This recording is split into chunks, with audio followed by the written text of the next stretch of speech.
Siang itu, rumah Aji ramai. Rupanya kakak kandungnya pulang kampung. Mas Hardi namanya. Istri dan anaknya turut pula. Sore harinya kusempatkan mampir ke rumah temanku itu. Kakaknya itu pun aku kenal. Lama tak jumpa, belum sempat pula berkenalan dengan istrinya. Aji 4 bersaudara, semua laki-laki. Dia anak bungsu. Kakaknya yang pulang itu anak ketiga.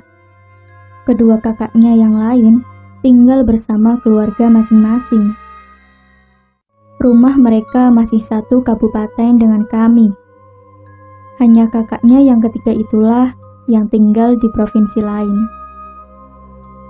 Rumah Aji berada persis di samping rumahku. Aku akrab dengan Aji dan orang tuanya. Bahkan sudah seperti saudara sendiri. Kok tumben datangnya tidak pas hari raya kemarin, Thomas?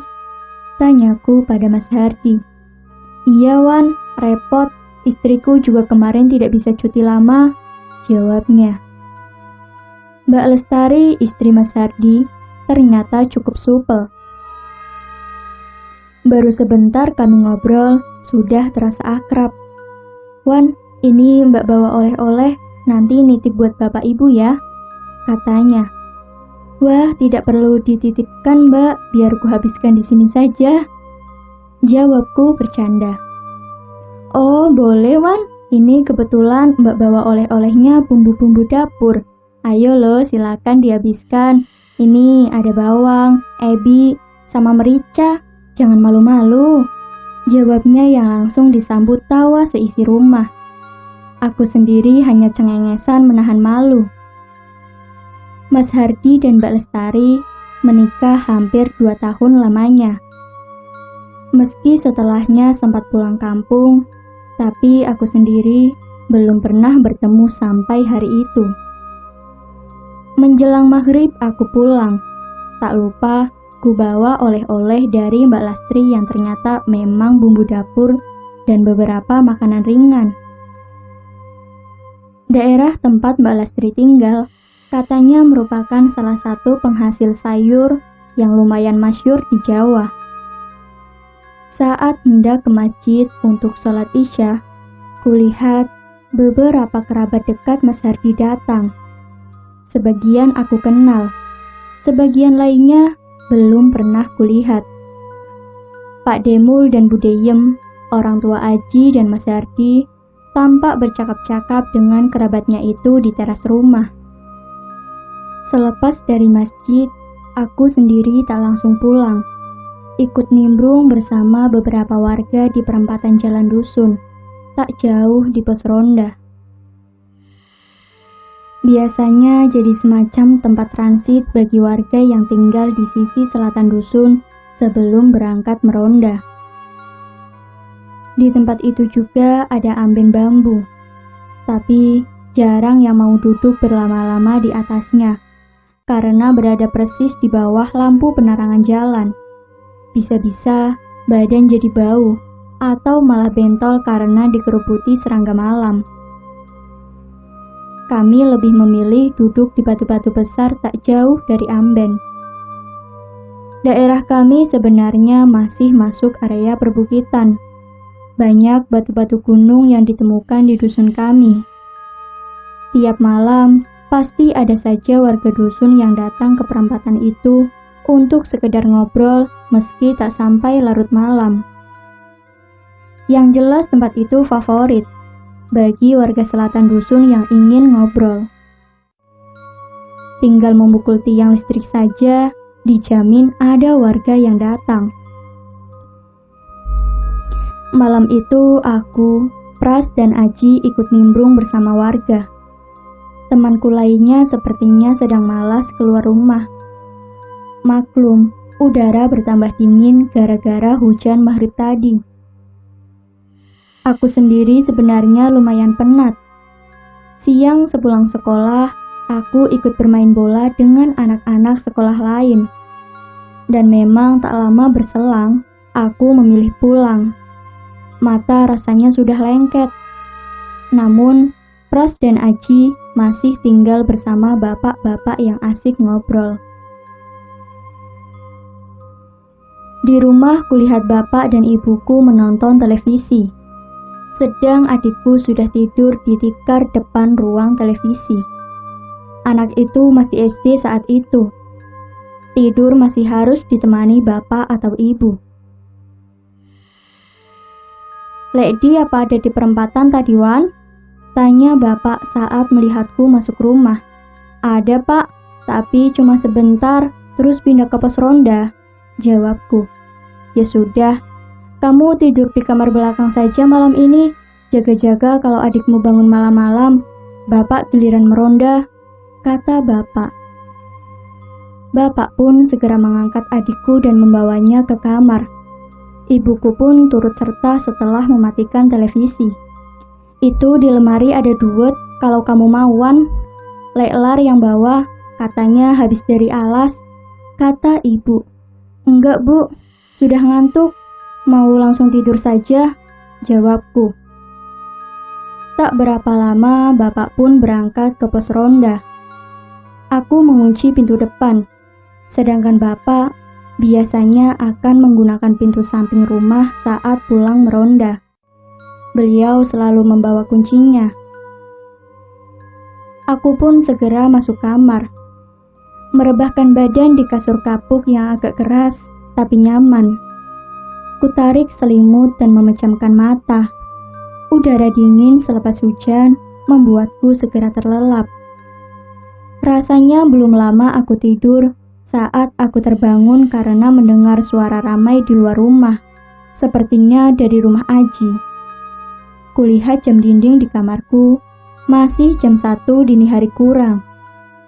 Terdengar suara tangis bayi cukup keras, mungkin anak Mas Hardi. Aku keluar kamar. Kulihat ibu juga terbangun. "Ada apa, Bu?" tanyaku. "Sepertinya dari rumah Demul tadi ada yang menjerit entah siapa." "Ibu tak segera bangun karena adikmu bangun minta ditemani," kata ibu. Aku pun langsung ke ruang tengah untuk mengintip keluar dari balik jendela. Beberapa rumah tetangga akan terlihat dari situ karena jarak yang berdekatan. Dari tempat itu suara juga akan terdengar lebih jelas. Kulihat beberapa orang di depan rumah Demul. Ada Leklar, Mas Heru, Pak RT, Lady, dan ada bapakku. Mereka berdiri di depan pintu rumah Demul. Ada beberapa orang lagi di amben teras, tapi tak kulihat jelas karena tertutup orang-orang itu. "Kami sudah keliling rumah, malah sampai di sumur belakang rumah tidak ada apa-apa deh," kata Mas Heru. "Iya, Kang, di dalam rumah juga tidak ada apa," kata Leklar.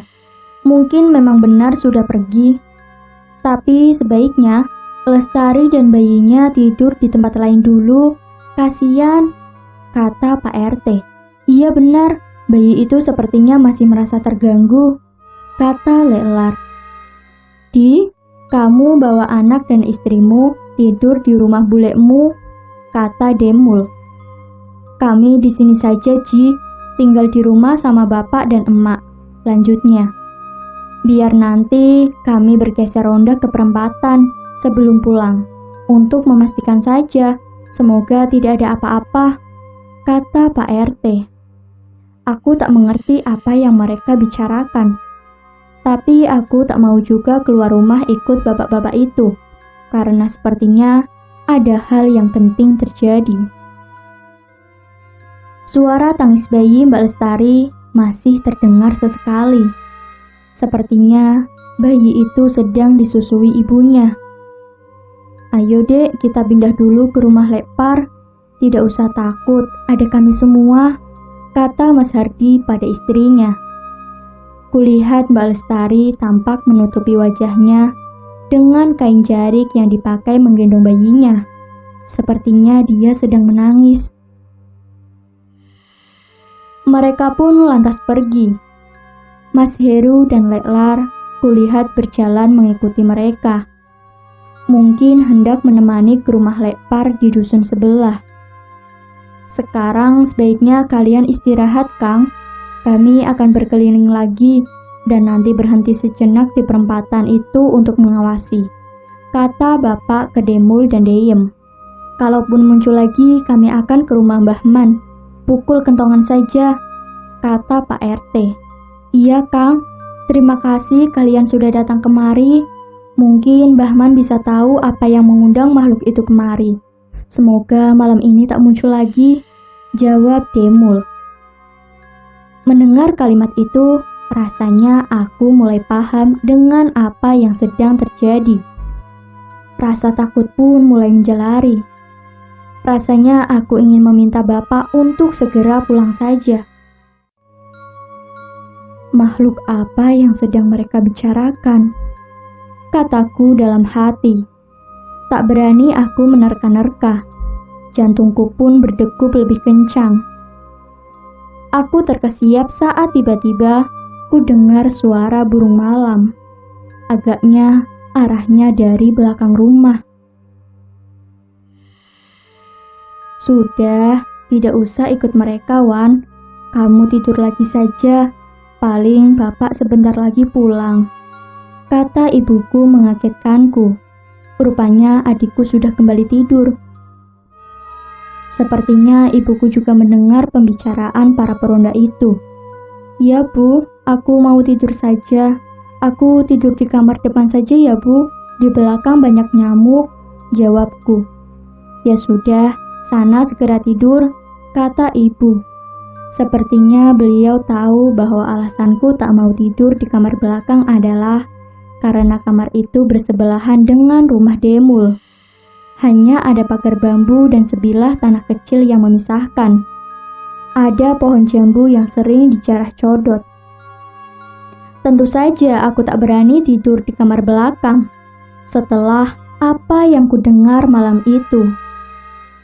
Meski informasi yang kudengar masih samar, tapi pastilah makhluk yang mereka maksud itu bukanlah sejenis manusia. Tak bisa kubayangkan jika makhluk itu tiba-tiba menyerang ke kamarku. Meski masih diliputi rasa cemas, malam itu aku masih bisa tertidur dan bangun pagi seperti biasanya. Sore sepulang sekolah, aku datang ke rumah Aji. Tentulah maksudku ingin menanyakan apa gerangan yang terjadi di rumahnya semalam. Rumah temanku itu terlihat sepi. Sampai di depan rumah, barulah aku tahu pintu masih digembok. Pastinya semua penghuninya sedang pergi. Aku pun pulang. Malam selepas sholat maghrib di masjid, aku tak segera pulang. Mampir ke pos ronda karena kulihat ada Leklar dan Mas Mario. Inilah kesempatanku mencari tahu apa yang terjadi semalam. Bukannya dia juga ada di rumah Aji malam tadi. Kenapa aku tak bertanya saja pada bapakku? Bisa sih, tapi aku yakin cerita beliau akan cenderung netral saja. Karena pasti menghilangkan bagian-bagian yang dapat membuatku cemas. Tapi nanti pasti aku akan bertanya pada bapak. Sekarang ke Leklar dulu. Tumben Tolek, jam segini sudah di pos ronda? Tanyaku. Lah ini pas, ayo Wan bantu angkat-angkat kursi di rumah Pak RT. Nanti malam mau ada acara, kata Leklar. Wah, malah apes aku kesini, jawabku. Syukur, kata Mas Mar menimpali sambil tertawa. Akhirnya aku membantu mengangkat kursi-kursi plastik yang disimpan di pos ronda. Kursi-kursi itu milik RT kami, hasil iuran warga. Biasanya dipakai kalau ada warga yang punya hajat. Untunglah tak banyak kursi yang dibutuhkan. Walaupun jarak pos ronda ke rumah Pak RT dekat, tapi mengangkat tumpukan kursi itu bikin pegel juga. Ternyata malam ini ada pertemuan warga. Biasanya digelar setiap Rabu Pahing, hari pasaran Jawa. Pesertanya para kepala keluarga. Beres merapikan kursi, kami pun istirahat sejenak di rumah Pak RT. Ini, kalian minum teh anget dulu, biar sumringah, kata Bu RT. Kalau ada es teh saja deh, keringetan aku, jawab Leklar. Musim hujan begini kok ya, masih suka minum es tolar, masuk angin nanti kamu, kata Bu RT. Alhasil, Leklar pun pasrah dan menyeruput tehnya. Semalam itu katanya ada rame-rame di rumah Demul ya, Lek? Tanyaku, mulai mengorek informasi. Iyo, Lek, aku dengar dari istrinya Pak Har pas ketemu di warung tadi, tapi belum terlalu jelas. Tak kusangka Mas Mario ikut menimpali. Cocok. Lah, apa kamu tidak dengar ada ribut-ribut semalam, Wan? Bapakmu juga nggak cerita, kata Leklar. Aku pun pura-pura tak tahu saja. Aku tidur pulas, Lek. Capek habis main bola, sempat bangun, tak pikir yang rame-rame semalam cuma peronda yang lewat. Jadi aku tidur lagi, jawabku. Jadi, semalam itu kami sedang meronda keliling dusun. Baru melewati perempatan depan rumah Kang Mul, kami dengar ada yang berteriak. Ya dari rumah itu, katanya. Ternyata Lestari istrinya Hardi. Katanya dia melihat demit di dalam rumah. Demit apa, Kang? Tanya Mas Mario. Katanya kuntilanak, gantung di atap rumah dekat kamar mandi, jawab Leklar. Wah, pantes, Lek. Kamu ingat, tadi sore kita habis dari alas, terus kita lewat dekat kebun belakang rumah Lek Mul, tanya Mas Mario. Iya, memang kenapa? Kata Leklar. Lah itu, aku tadi merasa ada yang aneh. Aku merasa hawanya panas, tapi tidak kupedulikan karena aku buru-buru pulang dan kamu mampir ke rumah Deno ngasih duit, terang Mas Mario. Seperti yang kuceritakan di tweet sebelumnya, Mas Mario ini sering laku prihatin dan sempat berguru ilmu-ilmu kebatinan di sejumlah daerah. Ya, mungkin saja jadi bisa merasakan hal-hal gaib semacam itu. Kami lalu ngecek ke dalam dan sekeliling rumah, tapi sepertinya demit itu sudah hilang. Akhirnya malam itu juga Hardi membawa Lestari dan bayinya pindah ke rumah Yupar. Aku sama Har yang antar mereka. Wah, jadi takut aku, Lek. Kalau makhluk itu datang ke rumahku juga, kataku. Rasa wedi, bapakmu itu pasti sudah tahu harus berbuat apa, kata Leklar.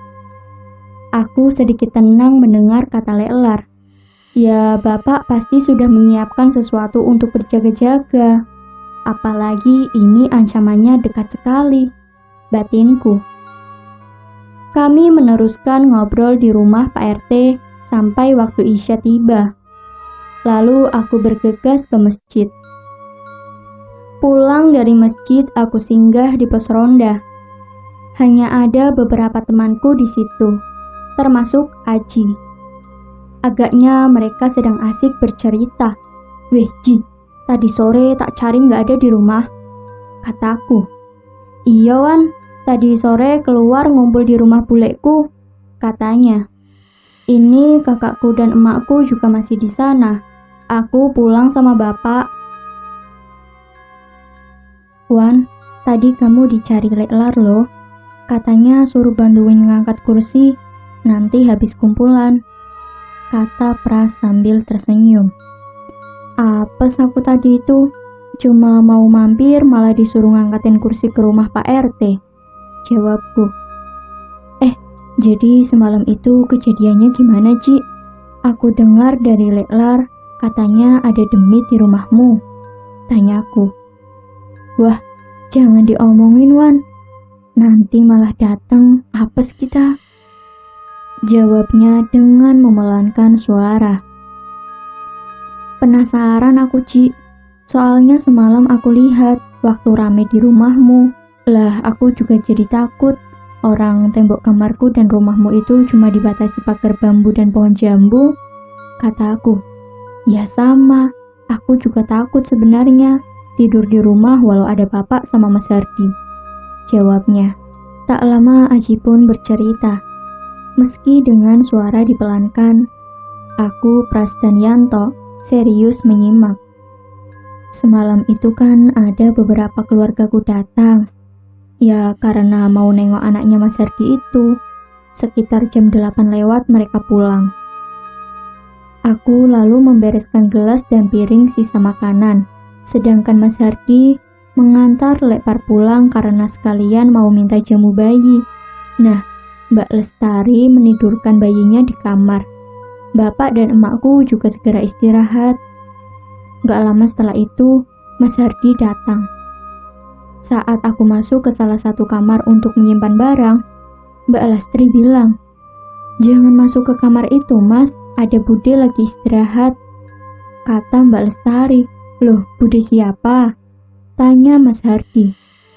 Rumah Aji memang tergolong luas. Ada 5 kamar di rumah itu. Menurut Aji, memang disiapkan sesuai jumlah anggota keluarga. Sehari-hari cuma 2 kamar yang dipakai. Karena kali ini ada Mas Hardi dan keluarganya, maka tinggal 2 kamar lagi yang kosong.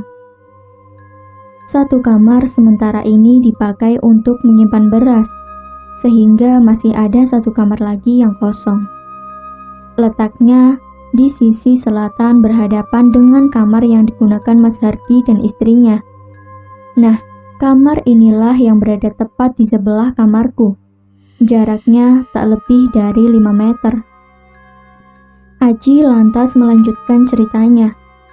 Mbak Lestari bilang setelah bayinya tidur, dia lalu ke dapur untuk mencuci piring. Namun tak lama, dia mendengar suara bayinya menangis. Dia lalu bergegas ke kamar. Namun baru masuk, tiba-tiba seorang wanita tua keluar dari kamarnya. Karena menduga itu saudaranya yang datang, Mbak Lestari lalu bertanya, "Loh, Bude belum pulang ya?" Wanita itu tersenyum. "Belum, aku turun gini yuk, Mbak Lestari bilang wanita tua itu lalu masuk ke kamar yang berada di sisi selatan. Kamar yang biasanya kosong dan dipakai untuk menyimpan beberapa barang. Mendengar keterangan Mbak Lestari, aku dan Mas Hardi semakin bingung. Jelas Aji. Akhirnya Mas Hardi membangunkan bapak dan emak. Mereka berdua juga kaget mendengar cerita itu. Bapak pun langsung membuka pintu kamar itu dan ternyata memang tidak ada siapa-siapa, kata Aji. Kami langsung merinding mendengar cerita Aji. Kulihat Pras dan Yanto juga hanya mengangguk-ngangguk. Apalagi aku, tetangganya, ingin rasanya mengungsi ke rumah simbahku dulu. Terus gimana Ji? Kamu lihat yang aneh-aneh juga? Tanya Yanto. Ya mbakku itu yang ketakutan sekali. Pucet, apalagi bayinya jadi rewel, nangis terus.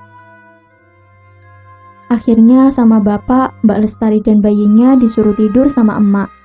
Sedangkan aku dan Mas Hardi tidur di ruang tengah dengan tikar. Bapak sendiri tidur di kamar Mas Hardi. Jelas Aji. Sampai tengah malam, kami serumah terbangun karena kaget mendengar jeritan. Ternyata Mbak Lestari, katanya dia melihat kuntilanak menggantung di dekat kamar mandi. Nah, itu yang akhirnya bikin peronda pada datang semalam, kata Aji panjang lebar. Bapak dan Mas Hardi langsung memeriksa ke ruangan dekat kamar mandi, tapi katanya tidak ada apa-apa. Bapak kulihat segera masuk kamar dan keluar lagi membawa semacam kendi. Lalu dia mengisi kendi itu dengan air dari kuali tempat air minum. Bapak lalu memercikkan air dari kendi itu ke sudut-sudut ruangan. Beliau tidak menjelaskan kepada kami. Beliau lalu mengajak kami semua keluar karena mbakku masih histeris. Kebetulan juga ada para peronda itu, ujar Aji. Kami hanya bisa manggut-manggut. Belum mereda ketakutan kami, tiba-tiba dari arah selatan muncul Mas Heru. Berlari-lari sambil terengah-engah dia bilang, "Cah, ayo tak ajak ke rumah Pak RT, cepet, penting ini," katanya. Mimik mukanya serius, pucat. Kami yang kebingungan pun segera mengikutinya. Bingung dan was-was. Di rumah Pak RT, rembuk warga masih berlangsung. Mas Heru tidak langsung menemui Pak RT, melainkan membisiki Leklar yang duduk di dekat pintu. Mereka lalu keluar rumah, Mas Mario ikut juga. "Iya Her, ceritamu tadi?" tanya Leklar. "Tadi aku mau ke warung Mas War beli obat nyamuk. Lah, pas lewat samping rumah Demul, ada orang berjalan cepat dari samping rumah masuk ke kebun belakang. Aku nggak lihat jelas wajahnya," kata Mas Heru. Karena curiga, aku ikuti orang itu. Ternyata seorang wanita tua yang aku tak kenal. Lalu kupanggil dia, "Dek, badhe teng pundi?" Tapi dia tidak menjawab, malah terus berjalan masuk ke kebun. Sampai di dekat pohon-pohon bambu, aku panggil lagi. Tiba-tiba dia hilang. Dek, tidak menyahut. Nah, begitu aku mendekat ke pohon bambu itu, tiba-tiba ada suara. "Aku neng kene le." Waktu kulihat ke atas pohon, kulihat orang itu menggantungkan kepalanya ke bawah, rambutnya tergerai. Dan serem banget le. Aku langsung lari sifat kuping.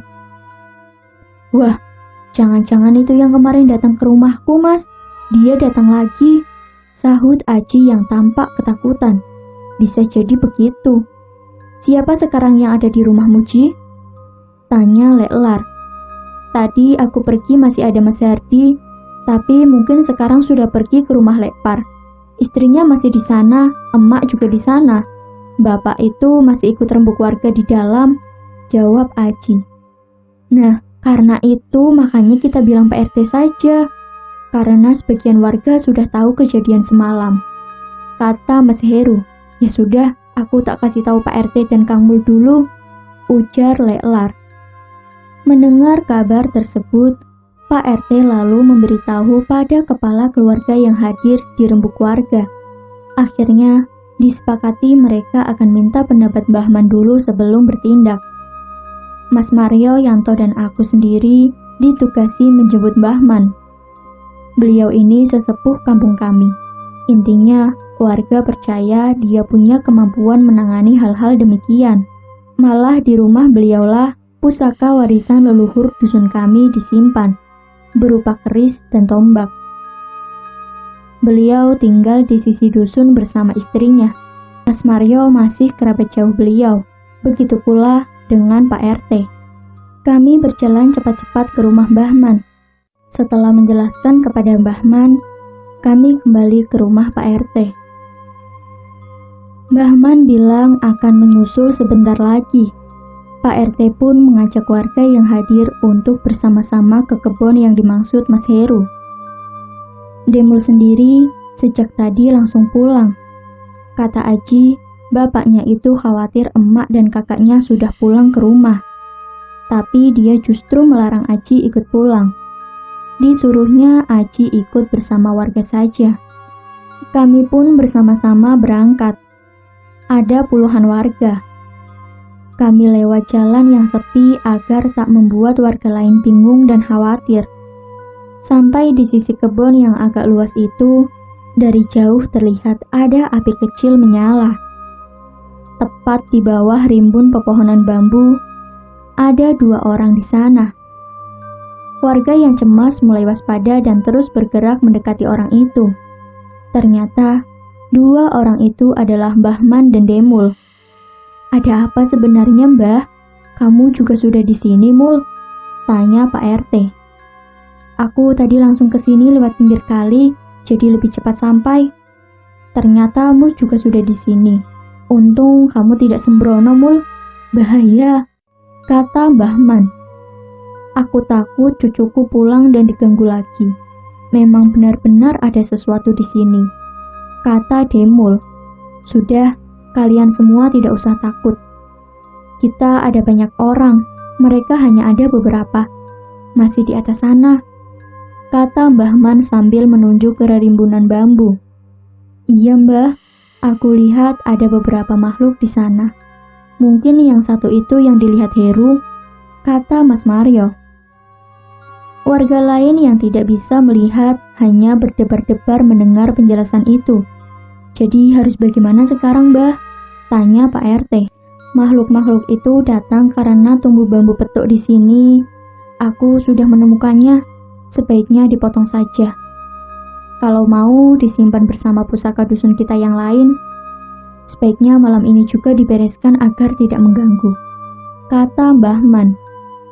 Tiba-tiba, rimbun bambu itu berkoyak agak kencang, seperti terkena angin. Anehnya, kami tak merasakan ada angin kencang sama sekali. Kami jadi gugup. Ayo cepat kita tebang, itu bambu yang di tengah, kata Mbah Man sambil bergegas. Mbah Man yang ternyata sudah membawa arit, lalu menuju ke batang bambu itu ditemani beberapa warga. Sebagian yang lain bersiap-siap. Ada yang berlari pulang mengambil obor yang lebih banyak.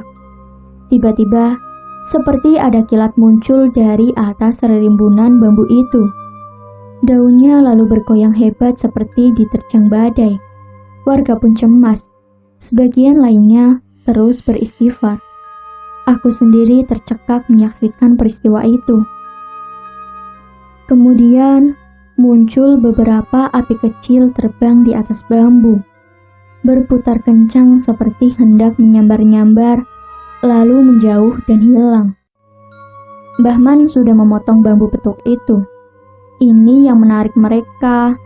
Sebenarnya tidak masalah jika mereka tinggal di sini, tapi ternyata banyak yang usil mengganggu orang. Yang datang ke rumahmu itu juga, Mul. Sepertinya tertarik karena ada cucumu, jelas Mbah Man. Batang bambu itu memiliki ranting yang saling bertemu, tumbuh dari ruasnya. Warga akhirnya sepakat agar bambu itu disimpan bersama pusaka lain. Malam itu juga digelar doa bersama dipimpin Pak RT. Esok harinya, warga memotong semak-semak dan ranting-ranting di sekitar rumpun bambu itu. Mbah Man bilang ada kemungkinan makhluk itu kembali lagi. Dia meminta Demul agar selama di rumah cucunya jangan pernah ditinggalkan sendiri, baik terjaga maupun saat tidur. Jangan lupa buat pagar, Mul, katanya. Aku tak tahu apa yang dimaksud pagar itu. Namun karena Mbak Lestari sudah terlanjur ketakutan, dia minta segera pulang ke rumahnya. Mas Hardi akhirnya menuruti kemauan istrinya itu. Dia juga khawatir bayinya masih diganggu. Esok harinya, aku dan Aji mengantar mereka sampai ke terminal bus terdekat. Konon, sampai sekarang bambu petuk itu masih disimpan sesepuh dusunku. Meski aku juga tak pernah menanyakannya dan merasa tak perlu juga.